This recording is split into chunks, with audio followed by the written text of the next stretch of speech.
बजरंगबली का गाना गाने जा रहे हैं। अच्छा लगेगा तो लाइक शेयर सब्सक्राइब कीजिएगा, कमेंट कीजिएगा। राम राम। बिना बदरा के बिजुलिया कैसे चमकी, बिना बदरा के बिजुलिया कैसे चमकी, कैसे चमकी हो रामा कैसे चमकी, बिना बदरा के बिजुलिया कैसे चमकी, जैसे राम चमके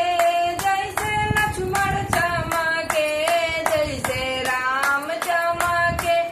वैसे लक्ष्मण चमके, ऊपर उड़े हनुमान हो गुलाबी चमके, ऊपर उड़े हनुमान हो गुलाबी चमके, बिना बदरा के बिजुलिया कैसे चमके, बिना बदरा के बिजुलिया कैसे चमके, जैसे गंगा चमके वैसे जमुना चमके, जैसे गंगा चमके वैसे जमुना चमके, ऊपर उड़े हनुमान हो गुलाबी चमके, ऊपर उड़े हनुमान हो गुलाबी चमके, बिना बदरा के बिजुलिया कैसे चमके,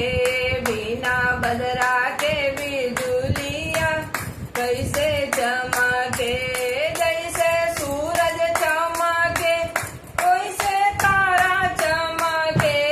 जैसे सूरज चमके वैसे चंदा चमके, ऊपर उड़े हनुमान हो गुलाबी चमके,